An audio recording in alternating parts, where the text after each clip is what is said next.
4, ketentuan masuk dan keluar. Dalam pasal 4 ini dijelaskan warga negara dari masing-masing pihak pemegang paspor diplomatik dan paspor dinas wajib masuk dan keluar wilayah pihak lainnya melalui TPI, tempat pemeriksaan internasional, yang ditentukan oleh pihak imigrasi berwenang. Terima kasih. Selanjutnya diteruskan oleh Saudara Hari. Siap, terima kasih. Izin Pak, apakah suara sudah terdengar jelas Pak? Sudah Mas, sudah. Siap. Nah, baik, untuk pasal 5, hak pihak berwenang. Yang pertama, persetujuan ini tidak membebaskan warga negara masing-masing pihak pemegang paspor diplomatik atau paspor dinas yang masih berlaku dari kewajiban untuk mematuhi hukum dan peraturan perundang-undangan yang berlaku di wilayah pihak lainnya. Yang kedua ialah para pihak memiliki hak untuk menolak atau mempersingkat masa tinggal di wilayahnya bagi warga negara pihak lainnya pemegang paspor diplomatik dan paspor dinas yang dianggap tidak dikehendaki. Untuk selanjutnya, next, pasal 6 akan dibacakan oleh Rangga Gusmawan. Terima kasih. Oke, terima kasih. Pasal 6, penangguhan. Masing-masing pihak dapat menangguhkan untuk sementara waktu, sebagian atau secara keseluruhan pemberlakuan persetujuan ini dengan alasan-alasan ketertiban umum, keamanan nasional atau kesehatan masyarakat. Pemberlakuan serta pengakhiran penangguhan tersebut wajib diberitahukan segera kepada pihak lainnya melalui saluran diplomatik. Terakhir, pemberitahuan mengenai pelaksanaan penangguhan diberitahukan tidak lebih dari 3 hari sebelum dilaksanakan. Selanjutnya akan dijelaskan oleh Saudara Nasrul. Baik, terima kasih Saudara Rangga. Untuk pasal 7, yaitu spesimen penerbitan paspor. Pertama, para pihak wajib bertukar melalui saluran diplomatik spesimen paspor diplomatik dan paspor dinas masing-masing pada saat persetujuan ini mulai berlaku. Yang kedua, dalam hal terdapat pemberlakuan paspor diplomatik atau paspor dinas yang baru, para pihak wajib saling memberitahukan melalui saluran diplomatik spesimen paspor baru tidak lebih dari 20 hari sebelum pemberlakuan resmi. Untuk selanjutnya akan dibacakan oleh Saudara Robin.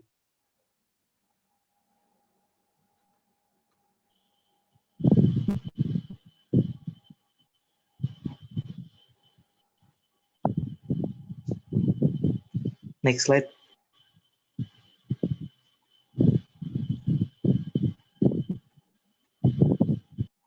Mohon izin Pak untuk mengulang share screen Pak karena dikendalakan terjadi nge-lag Pak.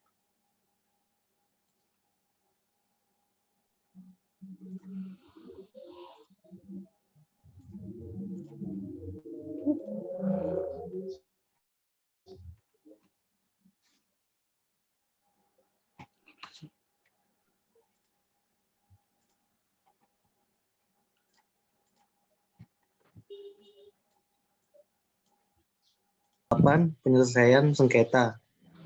Setiap perbedaan atau sengketa yang timbul dari penafsiran atau pelaksanaan ketentuan persetujuan ini wajib diselesaikan secara bersahabat dengan konsultasi atau negosiasi antara para pihak melalui saluran diplomatik.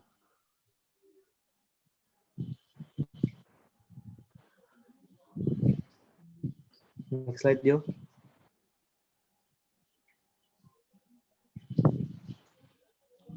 Yang ke-9, amandemen. Persetujuan ini dapat diamandemen berdasarkan kesepakatan para pihak melalui pertukaran nota diplomatik. Amandemen dimaksud akan mulai berlaku sesuai tanggal yang ditentukan oleh para pihak dan akan menjadi bagian tidak terpisahkan dari persetujuan ini. Selanjutnya akan diteruskan oleh Saudara Ridho.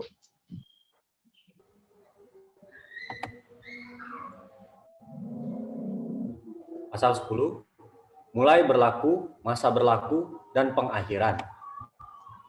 Persetujuan ini akan mulai berlaku 30 hari setelah tanggal diterimanya pemberitahuan terakhir, setelah para pihak saling menginformasikan bahwa persyaratan dalam negeri untuk pemberlakuan persetujuan ini telah terpenuhi. Yang kedua, persetujuan ini berlaku selama 10 tahun dan dapat diperpanjang, kecuali salah satu pihak berkeinginan untuk mengakhiri persetujuan ini dengan menyampaikan pemberitahuan tertulis kepada pihak lainnya. melalui saluran diplomatik 60 hari sebelum tanggal pengakhiran yang diinginkan.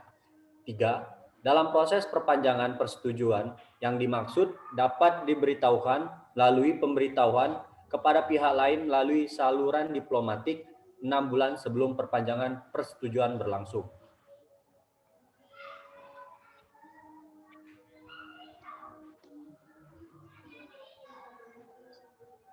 Next slide.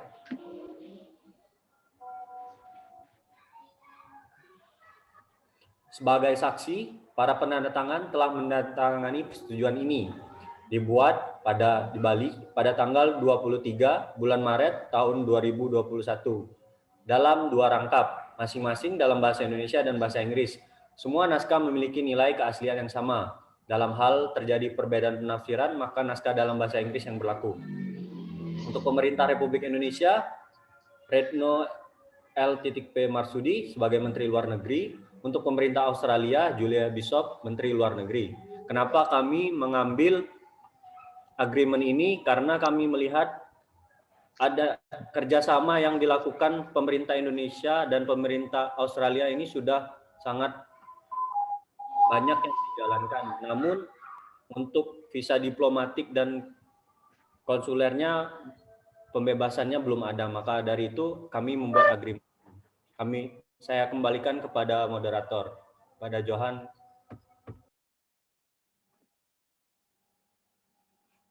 Siapa Pak? Jadi sekian dari hasil presentasi dari kelompok kami. Kurang lebihnya mohon maaf bila ada kata atau salah dalam slide. Dikarenakan tadi izin Pak, sinyal saya lagi dalam keadaan kurang baik. Mohon dimaafkan. Siap, terima kasih Bapak. Selamat sore Bapak. Baik, selamat sore teman-teman. Kalau ada teman dari yang lain yang bisa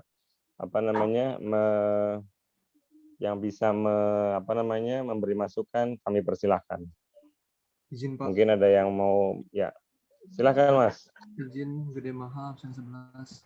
Izin menanggapi. Wah, Mas Gede selalu aktif nih. Silakan Mas Gede Maha.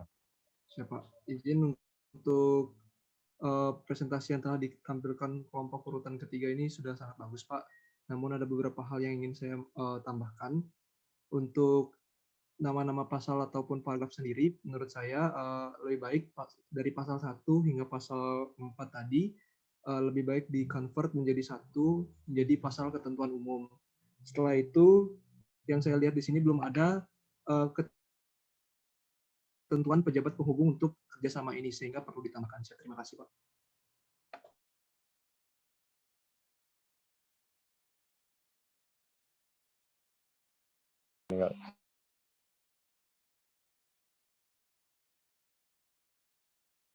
Kan daripada Mas Maha.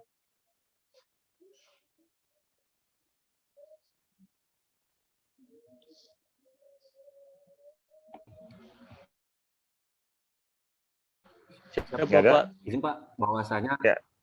Silakan Mas. Lanjut Saudara Ridho. Ya, silakan Mas. Saudara Ridho duluan Pak.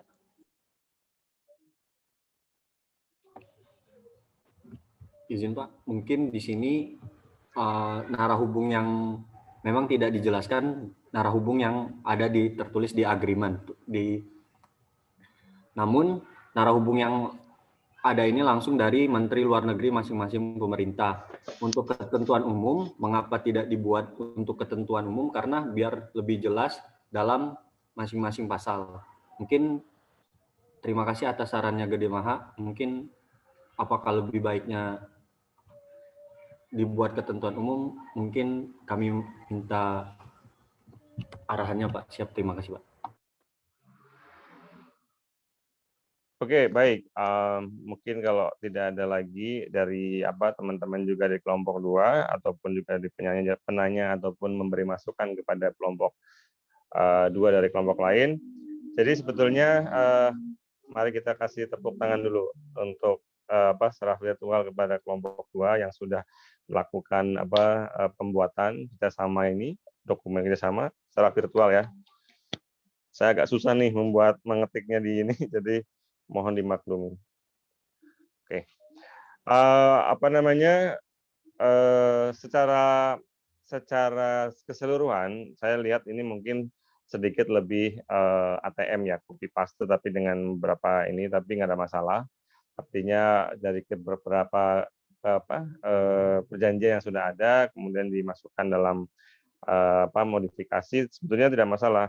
Mungkin kalau mau lebih bagus malah dimasukkan juga kerjasama pembebas visa dengan paspor biasa termasuknya. Jadi tidak hanya tidak hanya paspor diplomatik dan dinas, tapi juga paspor biasa. Karena sekarang jadi tren nih pembuatan itu sekaligus, jadi tidak lagi ada beberapa beberapa perjanjian yang harus dilaksanakan untuk membahas hal yang sama, yaitu tentang bebas visa dari pemegang paspor dari satu negara. Nah, pada prinsipnya secara konsideran oke, karena ya memang tadi ya mungkin dari perjanjian yang sudah ada dan juga dari pengalaman-pengalaman teman-teman.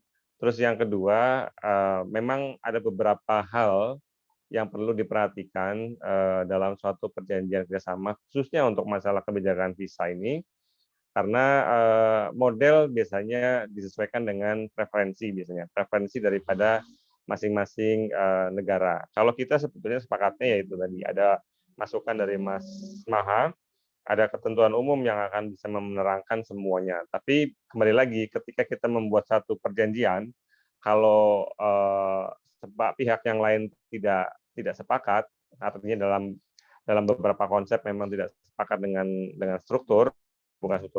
dengan kontennya, tentu akan menjadi satu pembahasan yang lebih lanjut.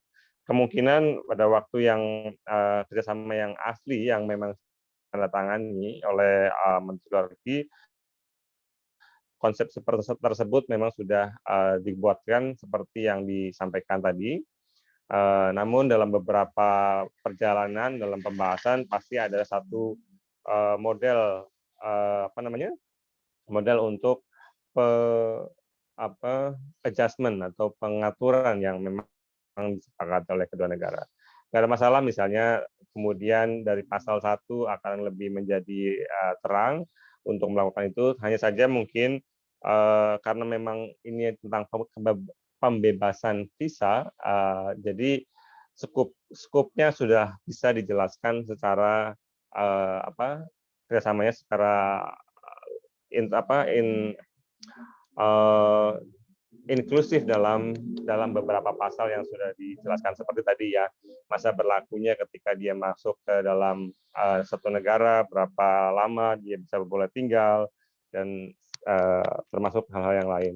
Kalau penjabat penghubung tentu saja sebetulnya bisa dilaksanakan, alangkah baiknya memang dibuatkan satu skema mengenai penjabat penghubung, karena dalam pelaksanaannya biasanya ada hal-hal yang memang perlu untuk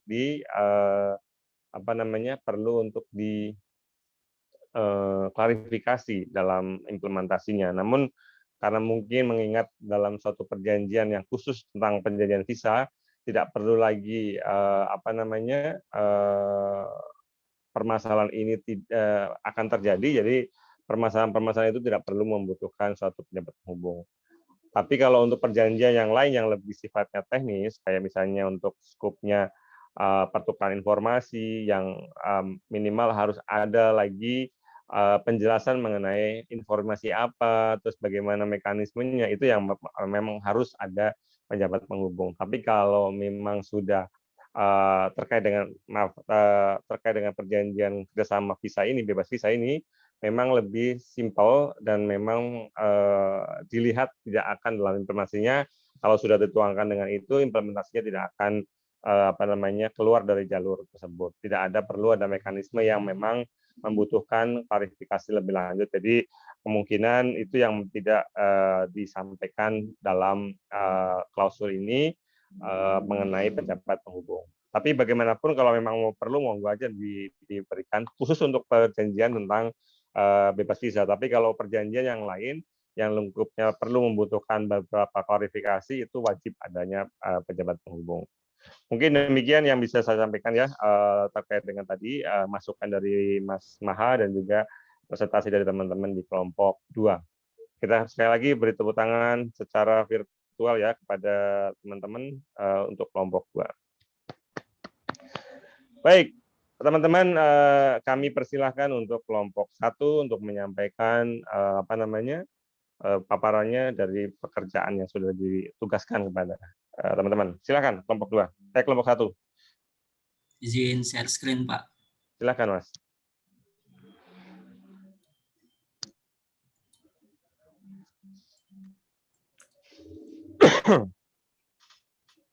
Selamat sore Bapak, izin memulai paparan. Selamat sore. Satu Pak. Silakan Mas.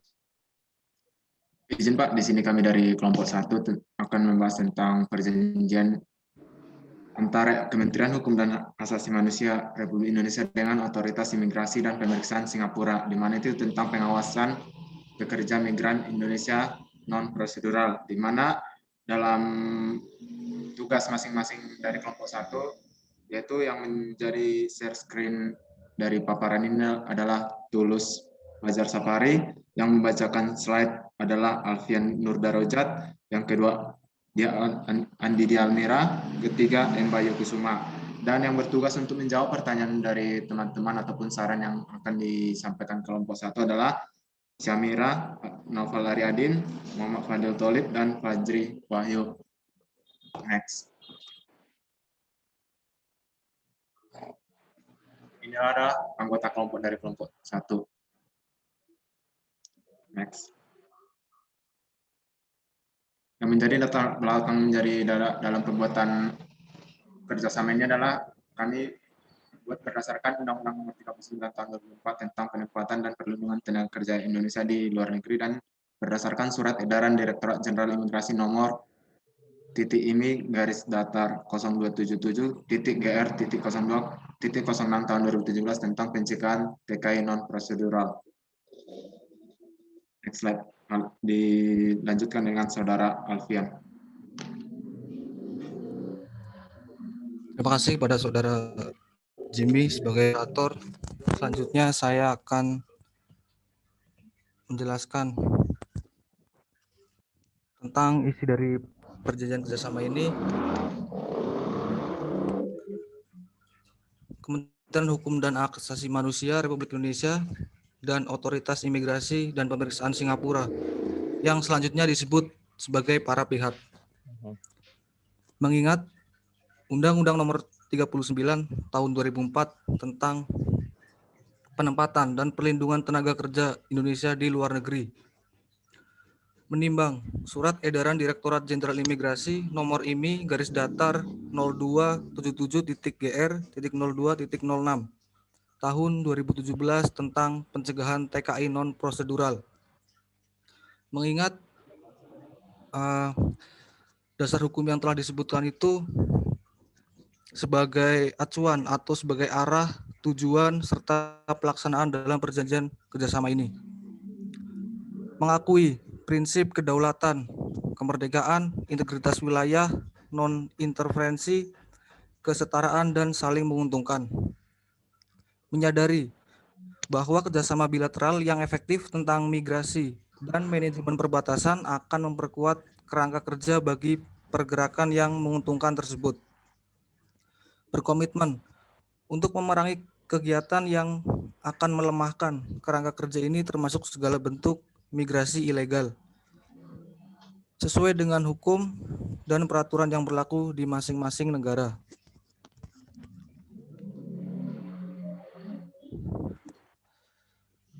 Pemerintah Indonesia dan Otoritas Imigrasi dan Pemeriksaan Singapura menyepakati hal-hal berikut.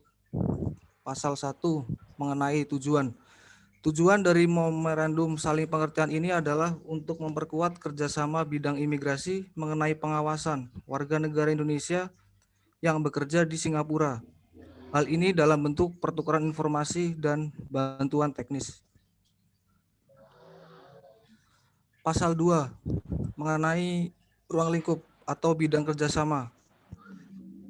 Para pihak sesuai dengan hukum dan peraturan masing-masing akan A. Bertukar informasi tentang arus migrasi dan peraturan keimigrasian nasional masing-masing. B. Bertukar informasi tentang imigrasi mengenai pengelolaan pergerakan manusia secara sah dan teratur dalam kaitannya dengan paspor dan visa. C. Bertukar informasi tentang metode operasi dan kegiatan penyelundupan manusia, perekrut, fasilitator, atau agen. D. Bertukar data statistik dan data lainnya sesuai dengan pergerakan orang yang masuk dan atau keluar dari negara masing-masing dalam pengawasan pekerja migran Indonesia. Selanjutnya akan dijelaskan oleh Saudari Andi Dialmira. Terima kasih kepada Saudara Alfian. Izin melanjutkan. Pasal 3, permintaan bantuan. A. Segala bentuk permintaan bantuan berdasarkan memorandum saling pengertian ini akan dibuat secara tertulis. B. Dalam situasi mendesak, permintaan harus tunduk pada persetujuan pihak diminta. Permintaan harus dikonfirmasikan secara tertulis dalam waktu 7 hari sejak permintaan dibuat. C.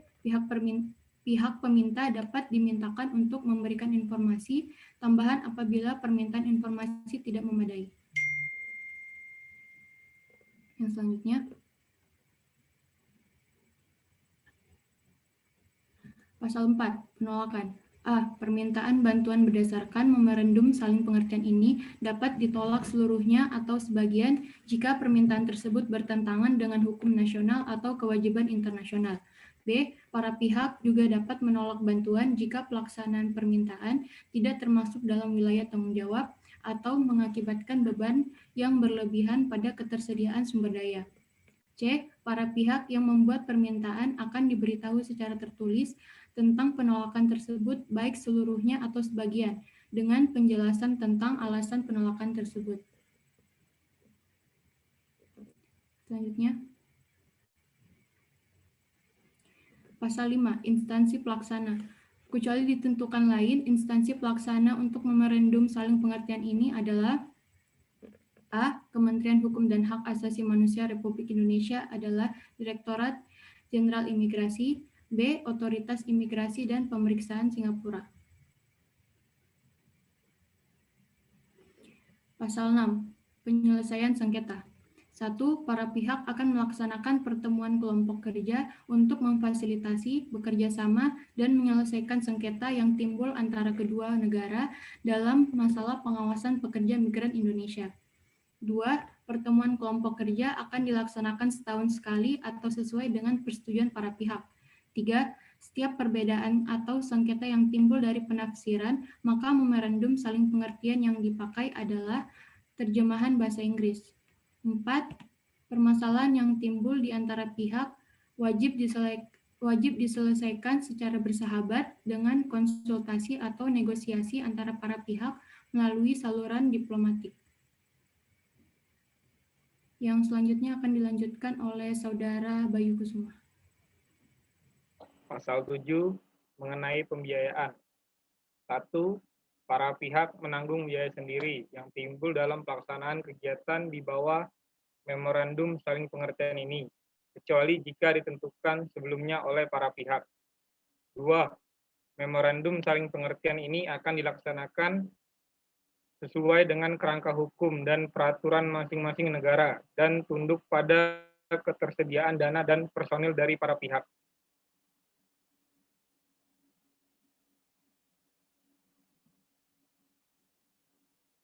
Pasal 8, amandemen. Memorandum saling pengertian ini dapat diubah atau direvisi setiap saat secara tertulis dengan persetujuan bersama dari para pihak. Perubahan atau revisi tersebut akan berlaku pada tanggal yang ditentukan oleh para pihak dan merupakan bagian yang tidak terpisahkan dari memorandum saling pengertian ini. Pasal 9 mengenai mulai berlakunya, masa berlaku, dan pengakhiran. 1. Memorandum saling pengertian ini berlaku pada tanggal penandatanganan. 2. Memorandum saling pengertian ini berlaku untuk jangka waktu 4 tahun. Memorandum saling pengertian ini dapat diperbarui dengan persetujuan bersama secara tertulis. 3. Memorandum saling pengertian ini dapat diakhiri kapan saja oleh satu pihak dengan memberikan pemberitahuan tertulis kepada pihak lainnya sekurang-kurangnya 3 bulan sebelum tanggal pengakhiran yang diusulkan. 4. Setelah pengakhiran memorandum saling pengertian ini, para pihak akan menentukan kelanjutan dari semua kegiatan yang sedang berjalan, termasuk yang berada dalam kerangka memorandum saling pengertian ini dengan syarat dan ketentuan yang jelas. 5. Memorandum saling pengertian ini tidak dimaksudkan untuk membuat kewajiban hukum apapun di bawah hukum internasional.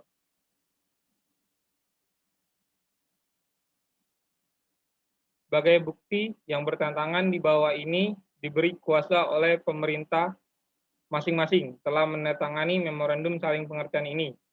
Ditandatangani dalam dua rangkap di Singapura, Republik Singapura, pada hari ke-22 bulan Maret di tahun 2021 dalam bahasa Indonesia dan bahasa Inggris. Seluruh naskah memiliki keabsahan yang sama. Dalam hal terjadi perbedaan penafsiran, maka naskah dalam bahasa Inggris yang berlaku. Menteri Hukum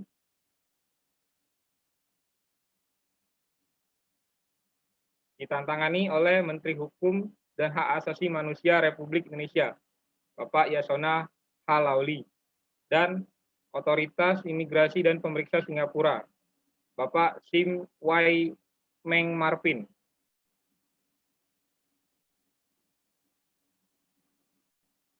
Adapun berikut bentuk Memorandum of Understanding-nya dalam bentuk bahasa Inggris.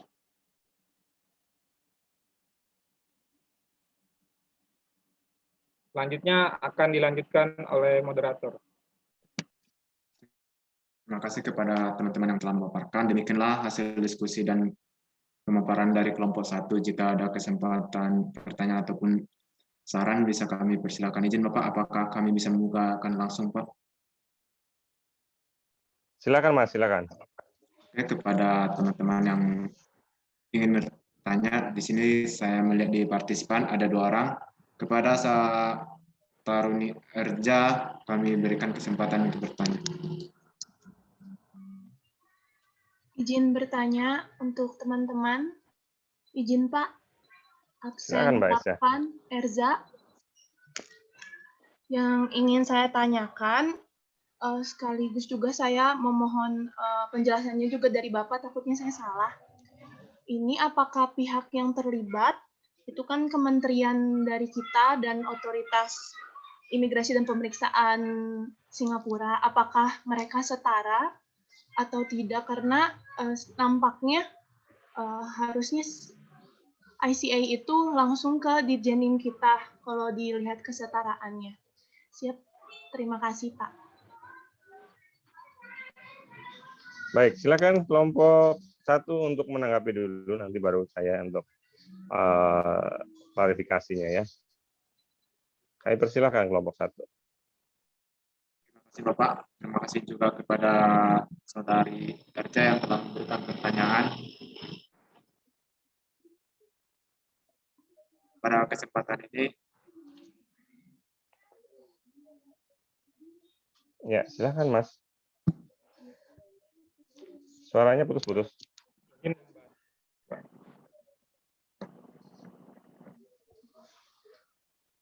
izin Bapak, maaf, mungkin koneksi saya terlalu tidak stabil, Pak.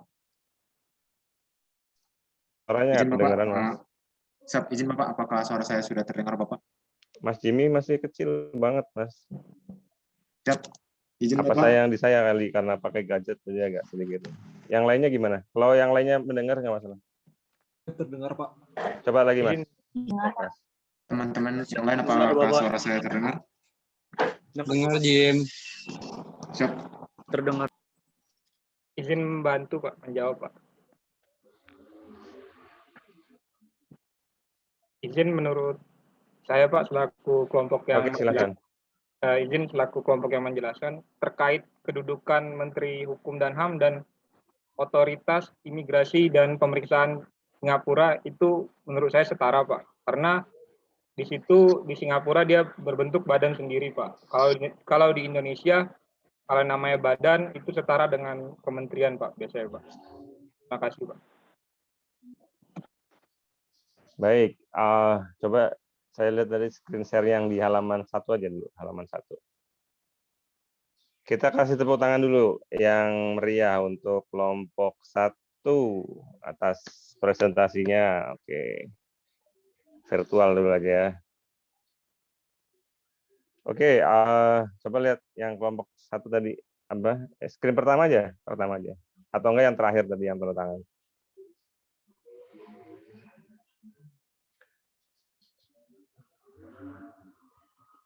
Yang halaman pertama atau halaman terakhir nggak apa-apa. Ya, siap. Oke. Coba di Zoom. Ya, di slideshow. Ya, oke, sip. Terima kasih. Nah, saya ingin tanyakan oleh Mbak Ersa itu nanti saya jawab dulu sebentar ya untuk review yang pertama tadi. Di pertama pembukaan kemarin kan sudah saya sampaikan untuk konsideran jangan sekali-kali karena ini adalah bentuk kerjasama dengan teman-teman di negara lain yang artinya kepentingan nasional itu atau regulasi nasional tidak perlu disebutkan. Misalnya kayak menimbang undang-undang nomor bla bla bla tentang perlindungan itu nggak perlu disebutkan karena itu sepihak. Itu tidak sesuai dengan aturan yang ada di mereka. Kecuali kalau perjanjian dalam negeri karena kita secara nasional ya. Tapi kalau secara antar negara bilateral tidak perlu dilakukan itu. Terus yang kedua jadi lebih bagus sekali yang konsideran itu yang pertama dan kedua itu di take out aja dihilangkan. Lebih bagus malah yang ketiga dan selanjutnya itu yang menjadi satu konsideran yang perlu dibuatkan dalam satu dokumen perjanjian kerjasama bilateral. Terus di judul awal tadi adalah Kementerian Hukum dan HAM dengan Otoritas Migrasi dan Pemeriksaan Singapura. Sebagaimana ini disampaikan oleh teman tadi Mbak Ersa sampaikan bahwa memang ini tidak selevel, tidak sepadan. Memang di sana namanya komisioner ya, di bawahnya ICA itu komisioner pemimpinnya, tapi itu lebih bagus kalau memang mau ditandatangani adalah di bawah ICA itu ada di bawahnya Kementerian kalau nggak salah dalam negeri dari mereka. Jadi lebih bagus Menteri Dalam Negeri dan Menteri Kehakiman kita atau Menteri Hukum dan HAM kita yang akan menandatangani. Kalau memang itu akan dibuat satu MOU yang lebih sifatnya utama atau lebih teknis nggak masalah. Atau kalau mau lebih lebih bawah lagi untuk lebih tataran operasional teknis itu cukup saja ICA tadi Otoritas Imigrasi dan Pemeriksaan itu dengan Dirjen Imigrasi cukup. Jadi itu akan selevel buat antara kedua negara. Jadi kalau begini agak timpang, kita yang akan mendapatkan kerugian karena kita posisi minister kita lebih tinggi daripada posisi Otoritas Imigrasi dan Pemeriksaan Singapura ini. Ya, itu yang menjadi catatan buat saya, tapi selebihnya semuanya oke, nggak ada masalah untuk itu. Hanya saja tadi untuk konsideran, sama untuk judul, nama, sama untuk penerangan, minimal semuanya adalah satu leveling, tidak boleh tidak. Kecuali kalau misalnya levelnya dengan organisasi internasional misalnya. Kalau misalnya dengan organisasi internasional, karena dengan Dirjen Imigrasi misalnya, nggak ada masalah. Dia adalah CEO-nya atau mungkin direktur yang pimpinan tertinggi yang ada dalam organisasi internasional itu yang di cabang Indonesia misalnya itu boleh dilaksanakan dengan Dirjen Imigrasi ya, tidak terkait dengan hal-hal yang lain. Atau misalnya pimpinan atau kepala UNHCR di Indonesia misalnya itu bisa menandatangani dengan selevel menteri kalau dalam konteks yang lebih utama memayungi semua kegiatan baik di pemasyarakatan misalnya akan melibatkan di pemasyarakatan atau melibatkan imigrasi atau melibatkan hal-hal yang lain yang ada di unsur utama yang ada di Kementerian Hukum dan HAM, nggak ada masalah antara menteri dengan pimpinan pimpinan organisasi internasional yang ada di Indonesia, bukan yang di pucuk itu nggak masalah gitu. Jadi itu yang bisa bagaimanapun kita ucapkan terima kasih dan juga kasih applause lagi untuk kelompok 1. Terima kasih Bapak atas sarannya. Ya. Kedepannya kami akan memperbaikinya, Pak. Terima kasih, Pak. Baik, terima kasih Mas atas ininya. Baik, sekarang kita mulai dengan pembelajaran kali ini, karena pembelajaran kali ini adalah apa namanya yang sudah akan, bentar dulu, ini mana ya? Yang terakhir ya dalam pembelajaran ini, dan teman-teman mudah-mudahan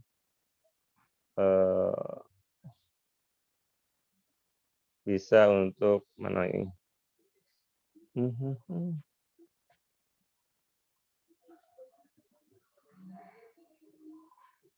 Sebentar, saya mau screen share, tapi kok nggak screen. Oke, no.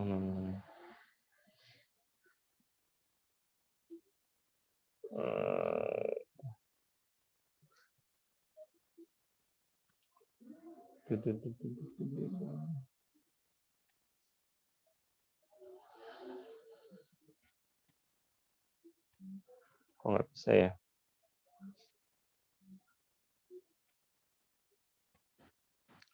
Screen, oke.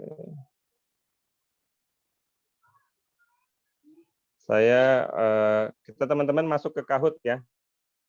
Kita akan bermain Kahoot. Silahkan masuk ke kahoot.it/join ya. Di situ ada apa namanya?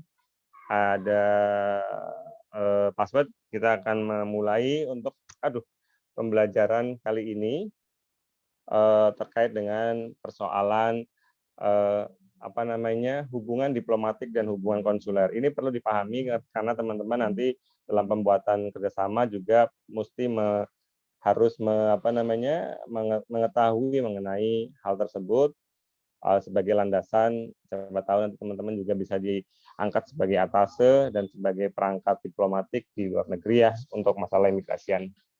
Kita mulai soal-soal terkait dengan masalah atau pemahaman mengenai hubungan diplomatik dan konsuler yang beberapa kali sempat juga kita bahas sedikit di beberapa pertemuan seperti di pertemuan ke-6 dan ke-7 ada ke-8. Kita juga sempat membahas masalah itu.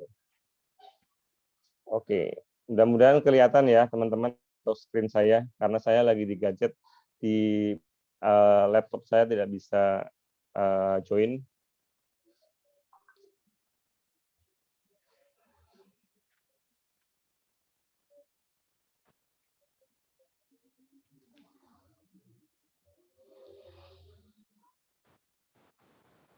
Suaranya kedengar jelas atau tidak nih, teman-teman? Terdengar jelas, Mbak. Oke. Screen lagi. Ya, bersangkutan maka apa namanya? Bisa dilaksanakan itu, tapi juga tergantung dari apakah negara itu punya konsep, mereka punya perjanjian tentang ekstradisi ataupun perjanjian tentang MLE, baru boleh dilaksanakan satu proses tadi. Misalnya ada keperluan untuk memanggil mereka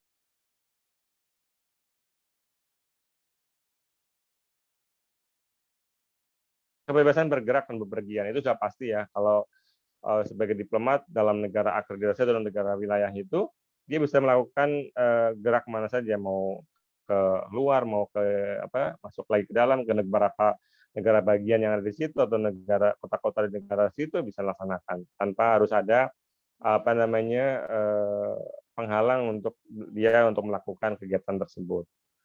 Contohnya misalnya kalau di Indonesia ada satu daerah yang memang tidak boleh dimasuki oleh orang asing yang harus melakukan perizinan terlebih dahulu apabila memasuki wilayah tersebut, maka untuk pejabat diplomatik yang di Indonesia boleh dia melakukan perjalanan itu boleh ke manapun yang dia ingin kunjungi asalkan tidak melakukan apapun selain mungkin tujuannya adalah untuk melihat negara akreditasinya itu bagaimana.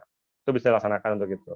Kemudian bebas berkomunikasi, artinya dia bisa melakukan apapun, komunikasi dengan siapapun, dengan pejabat yang ada di negara tersebut, tapping dan tindakan-tindakan yang tidak sesuai dengan aturan di konvensi itu akan menjadi tadi pengeluaran hak legasi dari negara yang akan yang menerima mereka. Nah, kemudian yang Berikutnya adalah salah satunya adalah kebebasan pajak ataupun bea cukai.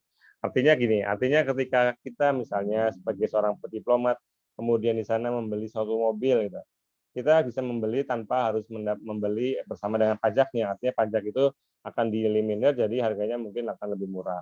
Demikian juga misalnya kita membeli berbagai kepentingan sendiri yang menjadi toko, beli baju segala macam, asalkan ada bukti bukti pembelian, kemudian di situ ada pajak yang ditimpakan, kita bisa mengakomodir itu di mungkin akhir tahun ataupun pada saat laporan pajak kita bisa mintakan semua pajak-pajak yang kita bayarkan untuk bisa di-reimburse kepada kita. Tapi biasanya itu tidak dilaksanakan oleh diplomat karena agak susah untuk mengumpulkan begitu banyak bukti misalnya pembelian yang harus dimintakan dimintakan reimbursenya ke negara tersebut. Nah, yang terakhir juga bebas daripada wajib militer atau ekstrateritorial. Artinya mereka tidak kalau negara yang memang memerlukan mewajibkan untuk adanya wajib militer di usia tertentu, maka pejabat diplomat dan keluarganya yang ada di situ tidak wajib untuk mengikuti, tidak boleh malah kalau wajib militer, karena dengan wajib militer biasanya mereka akan kehilangan kewarganegaraannya dari negaranya sendiri. Jadi itu adalah beberapa privilege yang memang dirasakan oleh pejabat dari diplomatik. Nah, sekarang kita masuk ke kekonsuleran. Misi kekonsuleran dasarnya adalah Konvensi Wina tahun 1963. Kalau tadi misi diplomatik adalah 1661 ya. Nah, ini juga merupakan satu agenda negara hampir sama dengan misi diplomatik, namun privilege-nya tidak sedahsyat yang ada di misi diplomatik. Terbatas ya. Lebih banyak mereka berhubungan tadi dengan masalah perlindungan warga negara, kemudian masalah perdagangan, dan juga masalah budaya yang akan banyak diberikan kepada pada misi atau misi kekonsuleran. Tugasnya sama, hampir sama dengan yang tadi, dengan misi diplomatik, tapi lebih banyak tidak ada masalah misalnya keamanan ataupun masalah politik, tidak. Dia tidak menangani itu. Jadi bedanya ketika kita berada misalnya ditempatkan di konsulat, itu tidak ada fungsi politik. Adanya adalah fungsi ekonomi, fungsi sosial budaya, fungsi konsuler, dan fungsi imigrasi. Itu selalu seperti itu. Kemudian perangkatnya sama, konsul jenderal, konsul atau wakil konsul, dan juga agen konsuler. Ini yang tadi saya sebut ya. Kalau konsul jenderal berarti konsulat jenderal ya berarti pimpinannya adalah konsul jenderal yang memang ranknya setara dengan minister. Kemudian konsul atau kepala konsul Republik Indonesia misalnya, ketiba konsul itu biasanya setara dengan minkon. Itu yang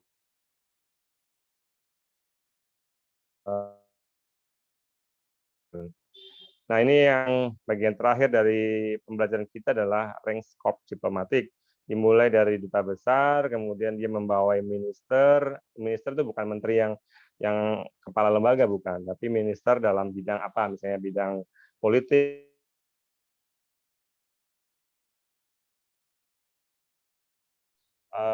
pejabat negara atau ASN yang bekerja di Kementerian Luar Negeri yang sudah mengikuti pendidikan sampai dengan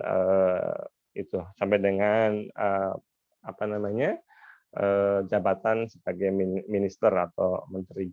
Jadi kalau contohnya misalnya kayak fungsional, gitu. Pertama, muda, sampai dengan utama, itu pun sama seperti ini, karena mereka pun sebagai pejabat fungsional diplomat itu ranknya adalah mulai dari sekretaris, kemudian konselor, kemudian minister konselor, terakhir adalah minister. Itu minister pun juga bisa menjadi duta besar apabila memang ditunjuk atau diakses oleh presiden dan juga DPR memenuhi persyaratan tersebut. Nah, ini ada sekretaris 1, sekretaris 2, sekretaris 3, sampai dengan asisten atase. Terakhir adalah BPKR. Tapi BPK itu tidak masuk dalam rank diplomatik, jadi tidak dimasukkan dalam hal tersebut. Kecuali sebetulnya asisten atase pun juga tidak masuk dalam rank diplomatik karena mereka menggunakan paspor dinas, itu akan berakhir di atase saja sebetulnya. ini adalah rank diplomatik yang masuk dalam lingkup misi diplomatik. Dan di sini dalam misi diplomatik fungsi-fungsinya harus ada fungsi politik, fungsi keamanan, yang menangani itu harus ada. Nah, kalau di misi konsuler itu yang tidak ada, tapi secara rank mereka sama. Artinya kepala misi konsuleran biasanya diharapkan dia sudah sampai dengan tingkatan minister. Tapi kalau misalnya di misi diplomatik itu ada duta besar yang memang membawai, bisa jadi dari orang yang sudah sampai dalam jabatan minister tapi tidak diangkat sebagai duta besar juga bisa. Mungkin itu yang bisa saya sampaikan, dan kita sudah melampaui ya dari pembelajaran kita. Tadi kita juga agak sedikit struggle dengan pembukaan, ada 6 menit ya, kita pas lah ya dengan 4 sampai 4:47. Mungkin demikian yang bisa saya saya sampaikan untuk pembelajaran kali ini. Maaf, belum ada.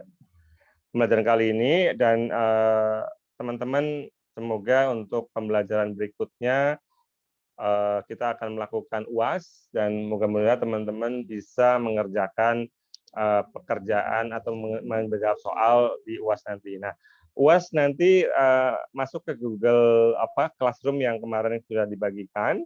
Jadi teman-teman nanti bisa masuk ke sana. Nah, tugasnya akan diberikan sesuai dengan jadwal pembelajaran kita, yaitu kalau untuk teman-teman di kelas C itu di hari Selasa jam 10 ya, jam 10 pagi. Nanti kita akan melakukan pas hari pertama ya, hari pertama puasa, kalau memang jadwalnya seperti itu dari bidang akademik. Kalau memang tidak, nanti kita bisa sirkulasikan. Namun teman-teman bisa masuk ke Google Classroom untuk melakukan ujian yang nanti akan ditentukan kemudian oleh bidang akademis di Poltekim. Mungkin demikian yang bisa saya sampaikan. Saya ucapkan terima kasih atas perhatiannya. Mohon maaf atas beberapa trouble atau persoalan yang kami hadapi pada saat awal tadi dengan sesuatu yang memang kita tidak bisa hindari kalau kita menggunakan daring. Dan bagaimanapun tetap kami ucapkan apresiasi atas semangat dan juga partisipasi dari teman-teman di kelas C ini. Saya tutup dengan ucapan terima kasih sekali lagi, dan wabillahi taufik wal hidayah. Wassalamualaikum warahmatullahi wabarakatuh. Silakan untuk diakhiri atau dipimpin untuk doa. Kami persilakan, Mas. Pak, baik Pak, izin untuk menyiapkan Pak. Ya, silakan. Mohon doa saya menyesuaikan.